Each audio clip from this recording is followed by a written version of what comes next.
간다.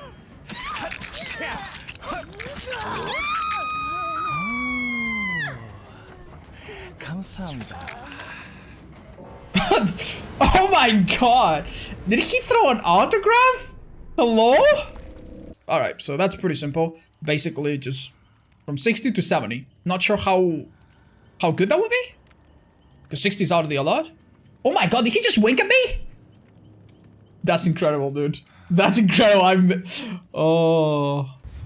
Alright, screw it, dude.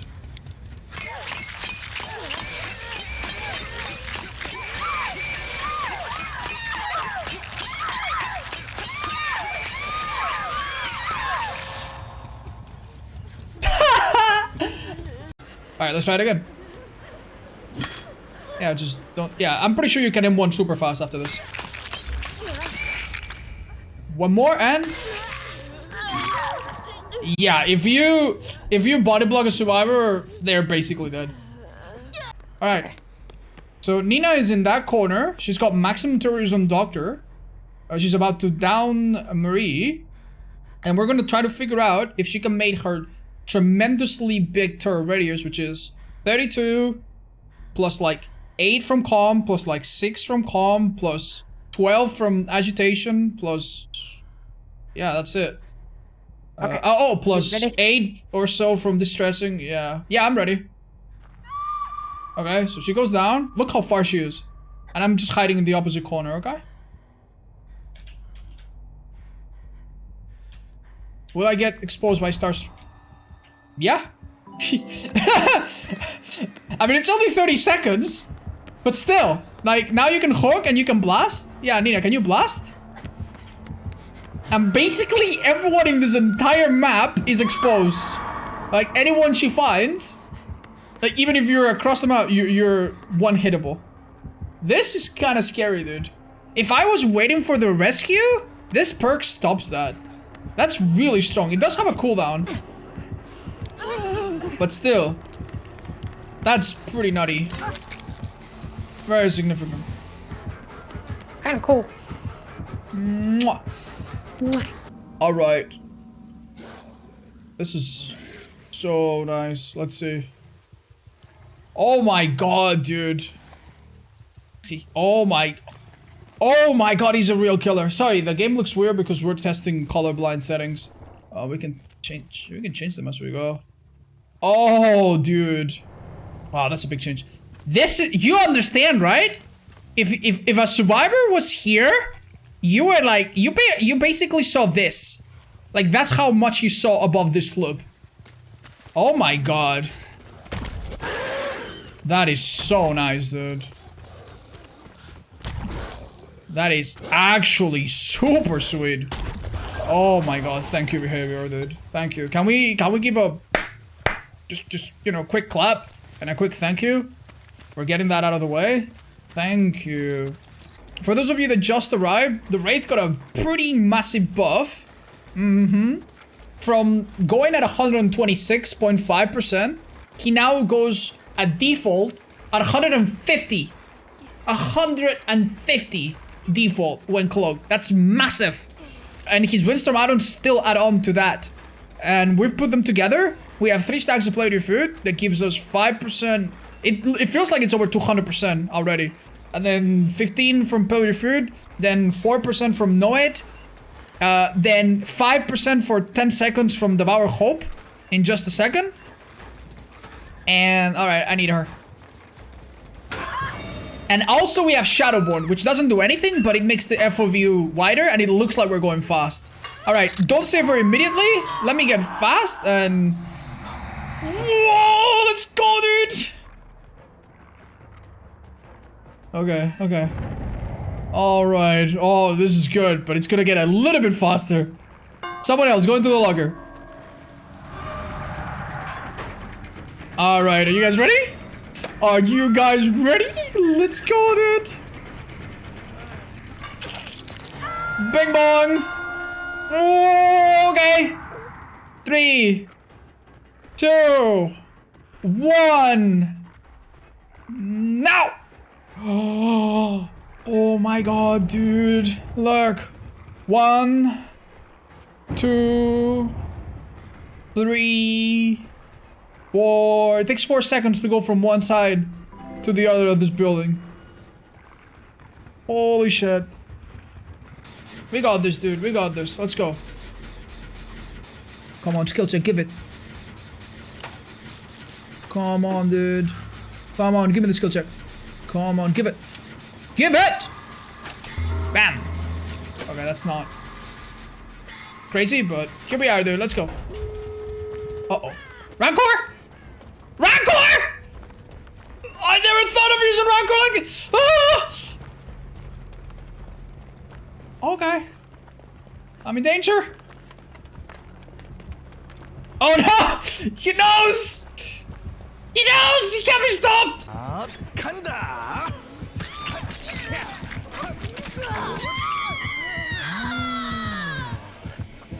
감사합니다. At least I got an autograph. Damn it. Yeah, I can do it. I'll read it. Alright, let's read it dramatically. Resilient and ambitious, Jin was born into a life of hardship, finding success in the music industry after years of effort and self-sacrifice. As a child, Jin was fascinated by sound, mimicking drums and hitting keys on the piano. When she turned 10, however, she lost her instrument. Her family was heavily in debt and did not make the payments in time. The creditors took everything they owned, including the house. Jin held her 4-year-old sister tightly as she cried. They moved into a windowless, 2-bedroom basement. Since her parents worked day in and night to pay their debt, Jin became her sister's caretaker. Every night she sang until they both fell asleep. At 17, the renowned record label Mighty One Entertainment came to her high school to audition talent. She was rejected as an idol trainee, but obtained an unpaid internship at the studio. For the following years, she created some of the studio's biggest hits without any credit or recognition. To get her dues, she emerged in the public eye wearing flamboyant fashion and put soundbites into her songs that looped her artist name, magnum opus. Fans began to recognize her songs, and she became the producer of No Spin, a poorly performing boy band who needed her special touch. Dissatisfied with No Spin's commercial sound, she sought a rogue element to make the band stand out. Through her contacts and talent shows, she found the edgy raw sound of G1 Hack. That's the killer. Dun dun. She relaunched No Spin with G1 as the newest member. Within hours, their first video was a viral sensation. Their success cemented Junjin's reputation as a shrewd producer. Adored in high fashion to attend luxurious events, Junjin's harsh, impoverished childhood seemed far behind her. She moved into a penthouse and dined with socialites in skyline restaurants with breathtaking views of Seoul, which is the capital of Korea. The success of the first album broke records, setting the bar high for No Spin's second.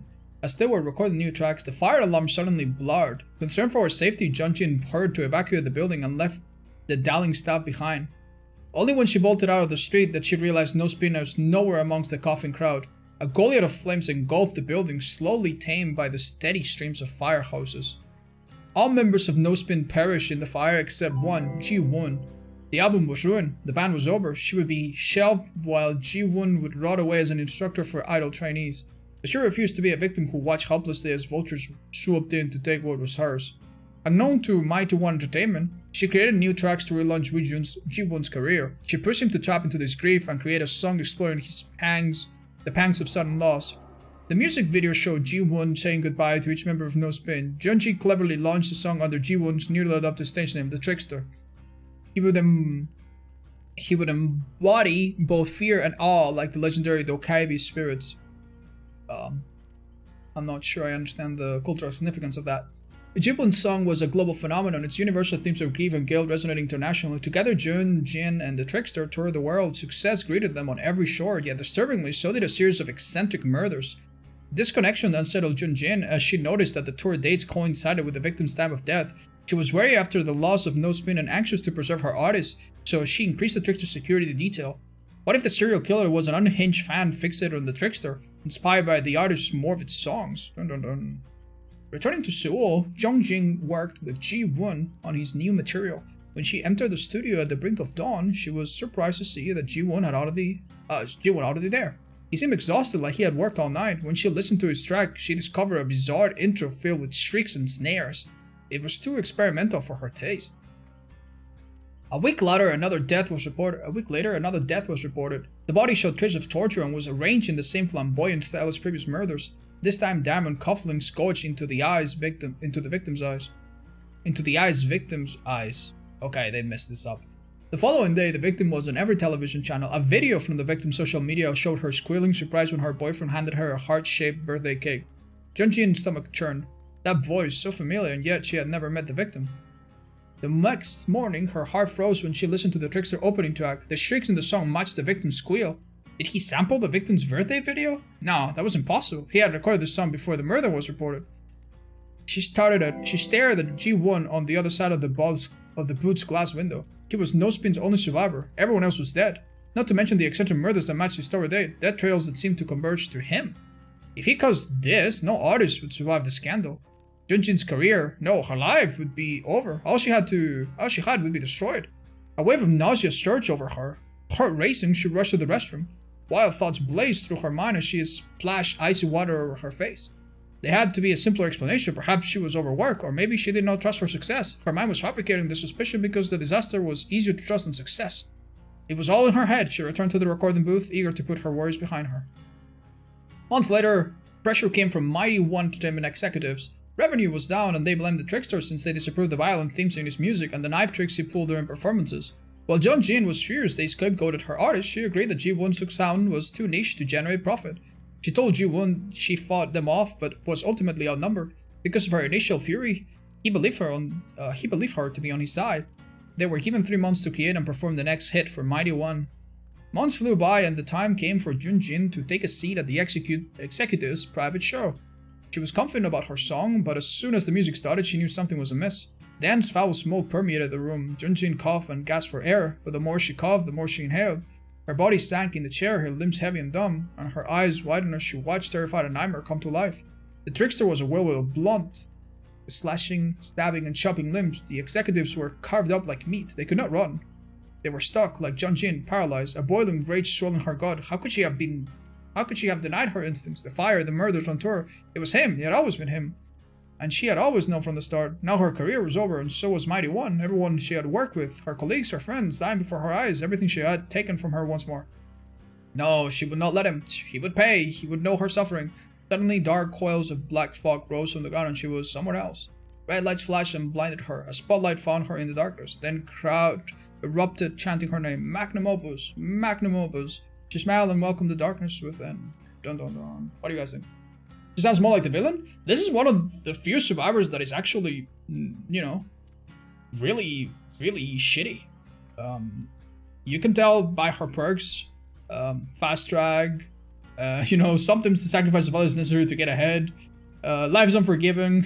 You know, like, she's very selfish. And that's kind of cool. You know, you don't get like, oh, she's a good girl. She was just in the wrong place at the wrong time. Now, the killer story. G1 Hack, I think it's really interesting actually. G1 Hack thrived under the attention of others, energized by every eye that watched him and every tongue that spoke his name. Amidst the prestige, he had only one desire, more. Even as a child, he found ways to draw crowds. Working at his family's restaurant, he attracted business with spectacles he performed using throwing knives.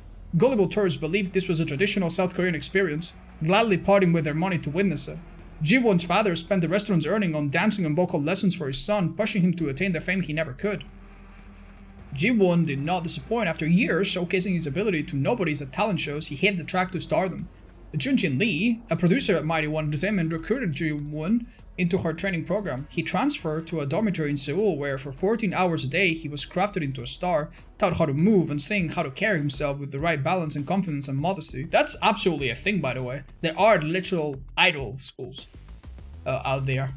Draining as the process was, it worked. Junjin selected Ji-won to join the band No Spin, bringing a raw energy to the tracks. Fame was almost immediate. Ji-won lived in a daze of interviews and adoration, and though frenzied schedule exhausted his bandmates, he was invigorated. Each day was an affirmation that he was greater than the mediocrity society spewed out. But over time, the champagne grew stale.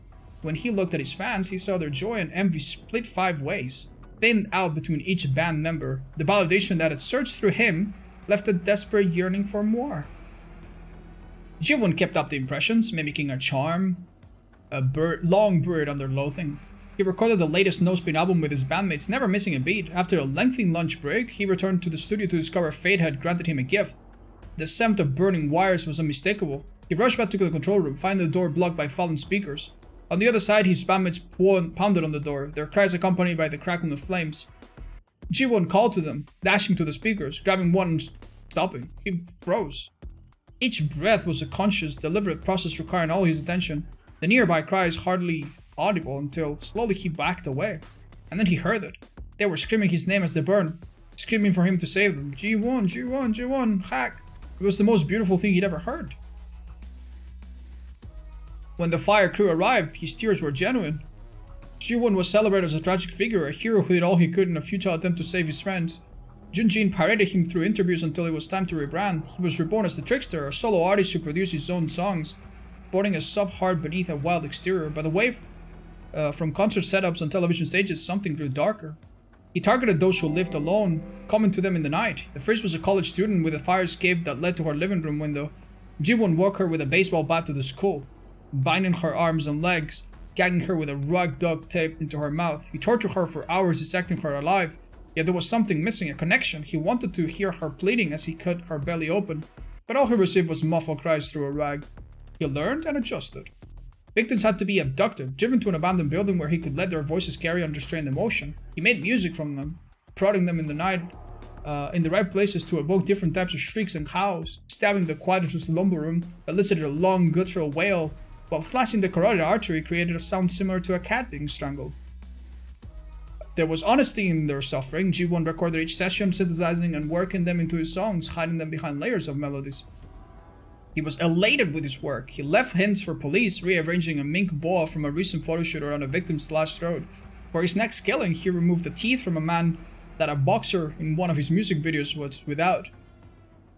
During a particular audacious plea for attention, he killed a fan he had met during a VIP meetup, replacing her eyes with his diamond cufflinks and the writing, "I have seen God in blood," across her chest. Each scene was a dazzling spectacle. Between music and murder, Ji-won's work was discussed globally. However, as violence became his preferred art style, his music career took a hit. Revenue was down and Mighty One executives pointed their fingers at him. Junjin, with professional fury, came to his defense, but she was outnumbered. It was decided Ji-won could no longer self-produce his songs.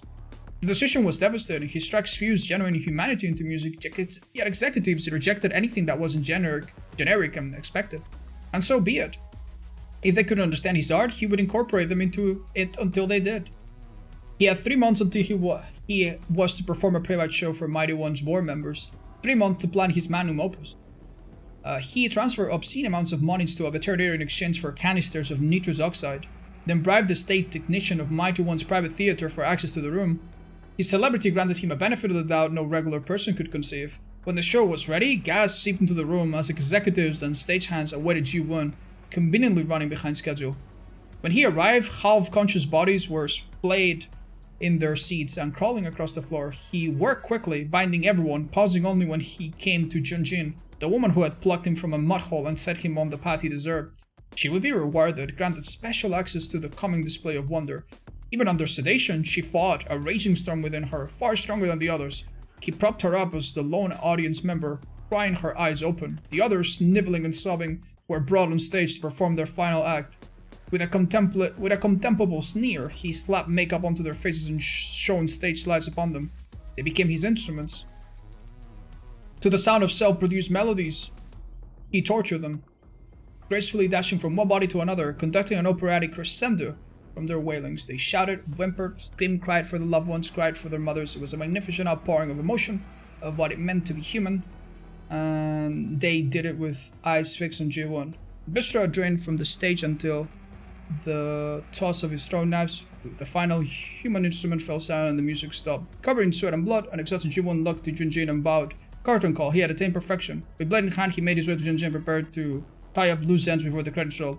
But as he reached her, the fog, from where he did not know, but it billowed around them, damp, cool, comfortable. He saw the grand stage, hospitals and temples, forests and slaughterhouses, an eternal plain adorned with rusted hooks, sustained by the million eyes that would watch him, run from him, experience him. All he had to do was accept, become implement of the fog, and most importantly, make them scream. Encore. Oh, damn, I was muted this whole time. Let me repeat it. Oh. No, just kidding. Can you imagine? Okay, so that's the lore. Honestly, it's pretty good. It's kind of a cool story. The fourth wall is broken? Yeah, that was good. That was pretty good. I quite like it. All right. And these two are quite connected. I like it too. I like the fact that the survivor is not like Yui or like Kate. These characters that until you give them more backstory, they just seem like good people in every single way, you know? So I enjoyed that. So thank you all for sharing. It was awful to be 100%, my man. You didn't like it? It's okay. It was well written, even if it's not your cup of tea, in my opinion.